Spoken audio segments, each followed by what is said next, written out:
Herzlich willkommen zu Senkrechtstarter, euer YouTube-Kanal für alles über Raumfahrt. Passiert richtig viel gerade und die Woche stand für mich unter dem Motto Raumanzüge, EVAs wegen Polaris Dawn. Und da habe ich mir einen Experten heute eingeladen, und zwar Professor Dr. Klaas Olthoff. Hallo Klaas, schön, dass du es geschafft hast.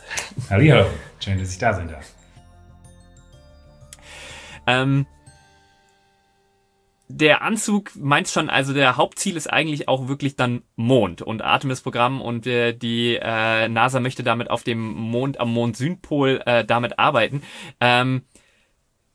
Trotzdem werden ja Leo-Raumanzüge benötigt. Sind da die Anforderungen, überschneiden die sich stark, beziehungsweise gibt es da Unterschiede, beziehungsweise kann man einfach mit einem Anzug, der tendenziell am Mond funktioniert, auch easy eine Leo-Station warten? Auf jeden Fall, also es ist auch tatsächlich so geplant gewesen, dass auch, also in der NASA-Zeit noch, dass eben die XEMU und jetzt die EXEMU beides kann. Und es ist eher so, dass man einen Anzug, der auf dem Mond funktioniert, den kann man auch in der Schwerelosigkeit benutzen. Das hat Apollo ja sogar bewiesen bei Apollos 15 bis 17. Da wurde ja auf dem Rückweg vom Mond noch eine EVA gemacht, um die Filmkanister aus dem Service-Modul rauszuholen. Also das ist kein Problem. Die andere Richtung ist natürlich, hängt davon ab, wie der Raumanzug entwickelt wurde. Ich habe in meiner Vorlesung ein Video, wo jemand den Space Shuttle Raumanzug in einer Vakuumkammer auf einem Laufband benutzt, also tatsächlich versucht, mit diesem Anzug zu laufen. Und das sieht also noch schlimmer aus als die Apollo-Anzüge, weil das einfach die Beine komplett steif sind und sich nicht richtig bewegen lassen. Also in die eine Richtung geht's, in die andere Richtung hängt es wiederum von den Anforderungen ab. Man hört öfter mal, dass der Mondstaub ja so ein großes Problem ist, beziehungsweise auch wenn man Bilder sieht von den Astronauten, wenn sie dann wieder in der Mondlandefähre drin waren, wenn die sind total verdreckt und so weiter, dass es wohl ein Problem wohl war, was man bei Apollo unterschätzt hat und wo man jetzt sehr viel Gehirnschmalz reinsteckt, um dem zu begegnen. Was ist da so das Hauptproblem oder was ist da der Stand der Forschung? Stand der Forschung ist gut. Also das wurde im Nachgang der Apollo-Mission, gab es natürlich dann diese ganzen Debriefs, wo alle Astronauten dann ein bisschen erzählen konnten, was war das Schlimmste und das Schwierigste, was war gut, was war schlecht. Und das war eine sehr einhellige Meinung, dass eben der Staub die größte Schwierigkeit wird bei der Rückkehr zum Mond. Weil eben also man kann sich das eben nicht so vorstellen wie Staub auf der Erde oder Sand am Strand, sondern eben dieser Staub ist viel, viel, viel kleiner. Also die Staubpartikel, Regolith, wie es der Fachausdruck ist, sind sehr, sehr kleine Partikel, die auch nicht so schön rund sind. Also Strandsand, das sind kleine runde Kügelchen, so, da ist nichts Abrasives dran, aber der Mond, das Regolith ist eben sehr klein und sehr scharfkantig. Das heißt, es verhakt sich alleine mechanisch schon in den Fasern irgendwie mit drin. Zusätzlich dazu ist es elektrostatisch aufladbar. Das heißt, es hält dann einfach aufgrund der Elektrostatik hält sich noch fest. Und in der geringen Mondschwerkraft, wenn man da eben mal kurz so die Schuhspitze in den Sand oder in den Mondstaub rein tritt, dann kriegt man gleich so einen richtig schönen Fächer aus Mondstaub. Also man kriegt den auch mal schön in die Luft gewirbelt. Und also ja, es ist ganz unangenehmes Zeug. Es kommt überall rein, in jede kleine Ritze setzt sich das eben fest. Und bei Apollo war es zum Beispiel so, dass gerade die Dichtung von den Raumanzügen, also die waren auch jetzt nicht super kompliziert, das waren einfach Dichtringe aus Gummi, die eben auf einer Metallfläche die Dichtung hergestellt haben, und da war auch Mondstaub drin. Ne? Und bei jedem Mal, wenn der Anzug an- und ausgezogen wurde, hat der da eben drüber gescheuert, und das hat man auch tatsächlich in der Telemetrie von den Anzügen gesehen, dass die Leckrate von den Raumanzügen mit jeder EVA größer geworden ist. Und bei einem, ich weiß nicht mehr genau welcher es war, aber bei einem der Anzüge war die Leckrate bei der dritten EVA so hoch, dass man eine vierte EVA, wenn sie geplant gewesen wäre, hätte man eigentlich nicht machen können. Ne? Weil einfach dann der Sauerstoff, der dann da zusätzlich benötigt wird, um den Druck im Anzug zu halten, wäre zu schnell leer gewesen. Und das ist natürlich dann eine andere Herausforderung. Also wir wollen ja zum Mond, um dort zu bleiben. Also das heißt im Prinzip, wir wollen ja nicht nur Apollo ein paar Stunden, maximal Tage, sondern wir wollen da langfristig arbeiten und forschen. Und das heißt, eigentlich sollen diese Anzüge für einen deutlich längeren Zeitraum dort zur Verfügung stehen und auch nicht immer hin und her gefahren werden, wie es jetzt mit den Shuttle-Anzügen war, sondern die sollen da eigentlich bleiben und dann im besten Fall ja vielleicht Jahre einsatzbereit sein. Das ist dann natürlich gerade was du beschreibst, von wegen, dass die Dichtungen dann irgendwie mitunter leiden. Weißt du, dass beim XEMU gibt's da dann ein anderes Design? Also sind die Handschuhe dann irgendwie jetzt fest zum Beispiel? Oder also, dass man diese Dichtflächen irgendwie versucht zu minimieren? Soweit ich weiß, nicht. Also tatsächlich einer der Gründe, warum man die Handschuhe eben abnehmen und wieder dran tun kann, ist, dass man den Anzug für unterschiedliche Personengrößen einstellen kann. Also, weil wir sind ja nicht alle gleich groß. Ich bin 1,93. Ich wäre am oberen Ende. Meine Frau ist 1,62. Die wäre eher am unteren Ende. Und der Raumanzug muss das eben können. Und da sind wir mal wieder bei den Anforderungen. Der alte Anzug, der hatte die Anforderungen zwischen dem 5. und 95. Perzentil, die Astronautenbevölkerung zu beherbergen. Und der neue Anzug hat sogar eine noch schärfere Anforderung, dass es vom 1. bis zum 99. Perzentil der Astronautenpopulation benutzbar sein muss. Ja, das heißt, und da muss man eben die Arme länger und kürzer machen können, die Beine länger und kürzer machen können, den Torso, das ist ein festes Teil in dem aktuellen Design, da gibt es dann mehrere Größen von. Und darin ist sozusagen das der Grund, warum man die Arme oder die Hände und so weiter, die Handschuhe abnehmen kann. Es gibt Konzepte, wie man eben das verhindern kann, also Beschichtungen, es gibt andere Arten von, also einfach wie man die Textilien miteinander verschränkt und so, aber das ist alles nicht 100%. Weil das ist so klein, der Staub. Also das kann man sich, wenn man noch nie, auch wenn man auf der Erde gibt's ja so Mondstaubsimulator, hatten wir in meiner Münchner Zeit, gab es eine andere Arbeitsgruppe, die sich viel damit auseinandergesetzt hat. Das hatte man überall, da hat man schwarze Hände gehabt und es war echt unangenehm.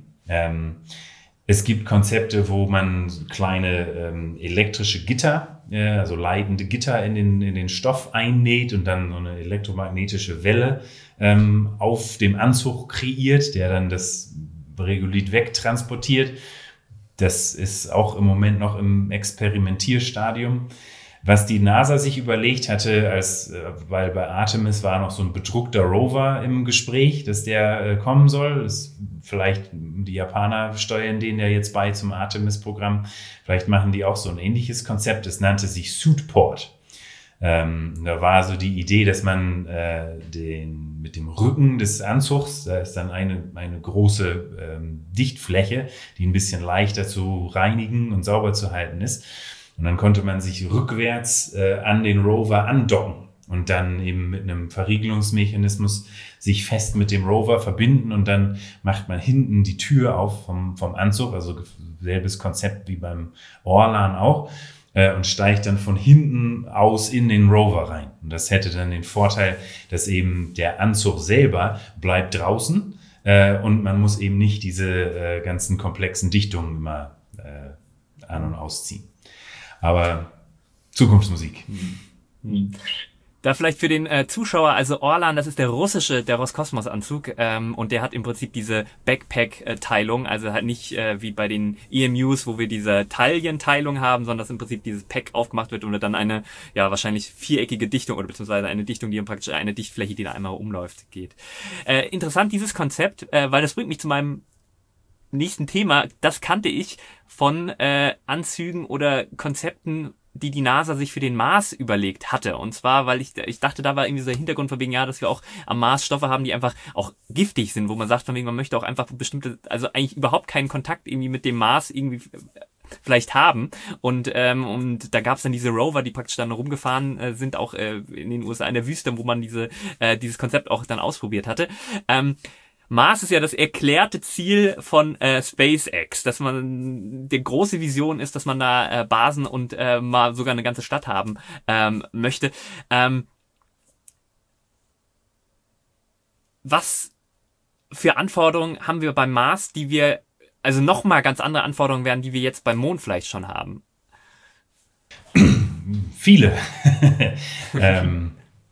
Also beim Mars ist es so, das Hauptding ist, der hat eine Atmosphäre. Auf dem Mond ist ja Hochvakuum, genauso wie es im Erdorbit auch ist. Aber auf dem Mars ist eben eine Atmosphäre. Die ist sehr dünn. Etwa 1% ungefähr von dem Druck, den wir auf der Erdoberfläche haben. Aber er ist eben nicht null. Und es gibt viele Komponenten von Raumanzügen, die eben genau damit funktionieren, dass eben auf der anderen Seite ein Vakuum herrscht. Also zum Beispiel das Kühlgerät, was im Moment benutzt wird auf der ISS, um das Wasser zu kühlen, mit dem die Astronauten dann gekühlt werden, das ist ein sogenannter Sublimator. Das heißt, das ist so eine poröse Platte aus so einem Metallschaum, wo zwischendrin, wo von unten flüssiges Wasser angepumpt wird. Und dann bildet sich in dieser porösen Platte eine Eisschicht. Und dann verdampft das Eis, also geht von festen direkt in den gasförmigen Zustand über. Und eben über die Energie, die man braucht, um das Wasser zu verdampfen, wird eben Energie aus dem System rausgenommen und man kann kühlen. Und diese Technik, die funktioniert nicht auf dem Mars, weil der Druck so hoch ist, dass eben diese Sublimation gar nicht stattfindet. Der neue Anzug, die XEMU, die benutzt einen Evaporator, also wo eben Wasser aus dem flüssigen Zustand verdampft. Das geht zwar auf dem Mars, aber eben nicht so gut wie im Vakuum. Das heißt, diese Komponente, wenn man sie 1:1 auf dem Mars auch einsetzen wollen würde, müsste doppelt so groß sein, um dieselbe Kühlleistung zu kriegen. Also da hat man alle möglichen Probleme, die eben aufgrund des Existierens einer Atmosphäre auftreten. Und dann wahrscheinlich, also Hüpfen auf dem Mond ist ja sehr bekannt. Mars haben wir dann noch ein bisschen mehr Schwerkraft als auf dem Mond. Also das heißt, das Problem ist technisch komplexer, aber man hat wahrscheinlich weniger Masse, die man dem Astronauten umhängen darf. Ja, auf jeden Fall. Also wenn wir mal scharf nachdenken, weil die Amerikaner haben natürlich alles in Pfund gerechnet, aber die XEMU, die ist deutlich nördlich von 100 Kilo, einfach an Masse. Also das auf der Erde damit rumzulaufen, ist nicht ohne. Also da will man nicht lange mit sich bewegen. Und auf dem Mond und auf dem Mars sind ja auch immer diese Notfallszenarien betreibende Faktoren. Für den Mond hat man mal so eine Studie gemacht, das hieß 10 Kilometer Walkback, weil der Fehlerfall war, dass man eben mit einem Rover irgendwo hinfährt und dann geht der Rover kaputt und dann muss man 10 Kilometer wieder zurück zum Lander laufen und das dann eben in einem bedruckten, schweren Raumanzug, wie man das schafft. Und das ist natürlich dann auf dem Mars alles nochmal eine Nummer schwieriger, weil man eben nicht so schwer bauen kann wie auf dem Mond, wo man eben nur 1/6 des Gewichts mit sich rumschleppen muss. Ja, super, super spannendes Thema. Ist eigentlich, also ich hatte ja gesagt, bist seit diesem Jahr Professor in Stuttgart. Forschst du da auch an Raumanzügen oder ist das ein Thema bei euch? Ja, auf jeden Fall. Also nachdem es mein Lieblingsthema ist und man als Professor recht frei ist, was man so forschen möchte, werde ich das auf jeden Fall weiterführen. Bisher war mein Background viel in Computersimulationen, wo man also versucht, das System Raumanzug im Computer in die entsprechende Umgebung zu verfrachten und auszutesten, ob das alles so funktioniert, wie man sich das vorstellt. Das war auch eine von den Sachen, die ich bei der NASA tatsächlich auf der Forschungsseite gemacht habe, dass ich da so eine Computersimulation von dem Anzug gemacht habe, der in so einen permanent schattigen Krater reinläuft und dann geguckt, wie der dann warme Anzug, weil der ja oben in der Sonne war, mit dem kalten Regolith der Mondoberfläche interagiert, also wie sich die Umgebung Umgebung aufheizt, dadurch, dass der Astronaut da ist. Und das möchte ich natürlich dann jetzt für den Mars auch machen und gucken, wie eben da also insbesondere die thermische Umgebung ist, weil das auch ganz interessant ist. Auf dem Mond ist so, das ist alles Strahlung. Da hat man eben, da ist die Sonne und hier ist die Mondoberfläche oder eben nicht die Sonne, wenn man in so einem Krater drin ist. Auf dem Mars hat man Wind und Lufttemperatur und da ist es alles viel komplizierter zu analysieren als auf dem Mond. Und eine Sache, die auch auf dem Mars schwieriger ist als auf dem Mond wegen der Atmosphäre, ist die Thermalisolation von den Raumanzügen. Also jetzt im Moment wird das so gemacht, dass man hat da, das heißt Multilayer Insulation, also das sind verschiedene Schichten aus Plastik, die mit so Metall bedampft sind. Und zwischen diesen Schichten ist ein thermisch isolierendes Netz. Und zwischen diesen Schichten aus metallisiertem Plastik herrscht dann im Vakuum nur Strahlung. Und Strahlung ist ein ineffizienter Wärmeaustauschmechanismus. Und deswegen, wenn man ganz viele Schichten hat, isoliert das schön.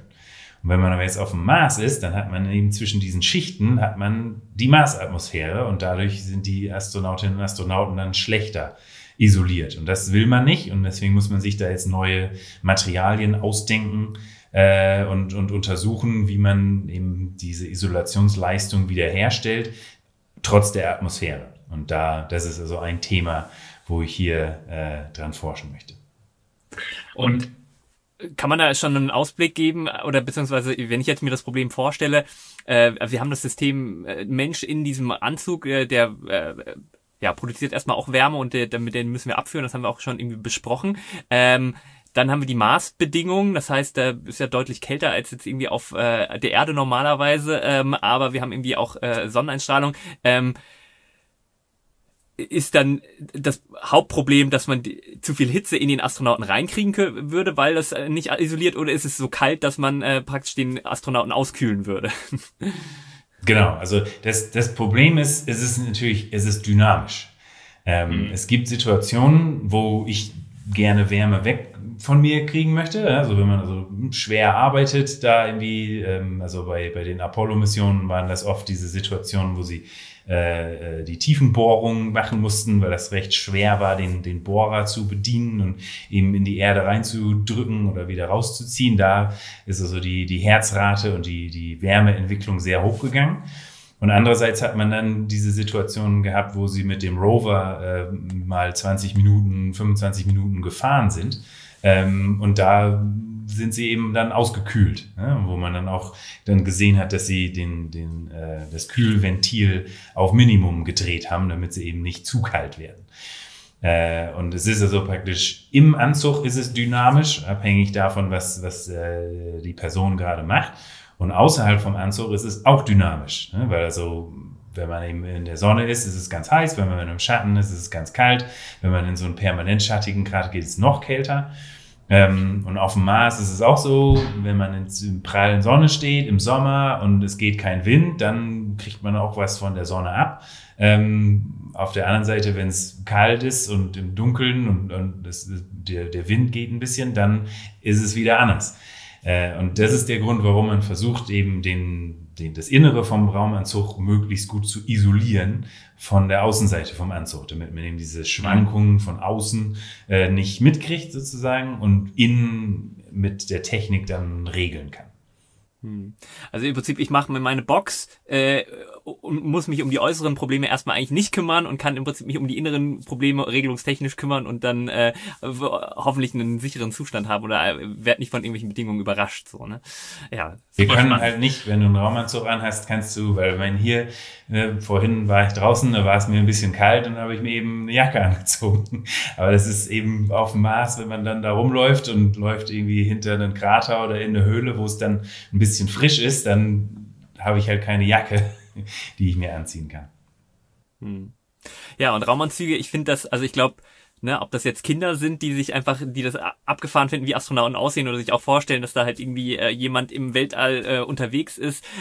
Ich glaube, einfach bei vielen Menschen beflügelt dieser diese Raumanzugbilder unheimlich die Fantasie. Also eines der ikonischsten Bilder ist, glaube ich, das EMU-Bild, wo praktisch sogar noch mit einem Anzug, der in der Lage war zu manövrieren, vom Space Shuttle Mitte der 80er Jahre sich wirklich, ich weiß nicht, 200 Meter so entfernt wurde, wo man also wirklich alle Ängste, die man vielleicht vor Raumfahrt haben könnte, dass man irgendwie von einem Raumschiff wegtreiben könnte oder so, dann befeuert werden oder so. Aber das sind diese Bilder, die den Kopf zum Platzen bringen und dann sich vorzustellen, dass wir jetzt demnächst erleben, dass Menschen am Mond-Südpol forschen und arbeiten und dann auch hoffentlich bald am Mars. Das ist schon super, super cool und cool, dass du daran forschst, dass das so dein Steckenpferd geworden ist, weil das meiner Meinung nach für die astronautische Raumfahrt steht wie wenig sonst.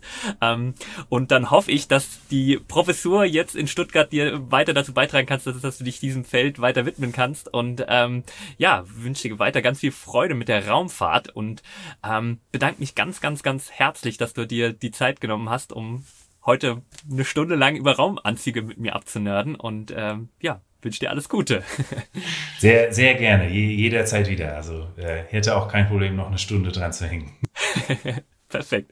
Klaas, dann dir einen schönen Abend, schönes Wochenende und bis ganz bald. Und euch auch ganz viel Freude mit der Raumfahrt. Das war Professor Dr. Klaas Olthoff von der Universität in Stuttgart. Vielen, vielen Dank und euch allen ganz viel Freude mit der Zukunft der Raumfahrt. Immer schön senkrecht bleiben. Euer Mo.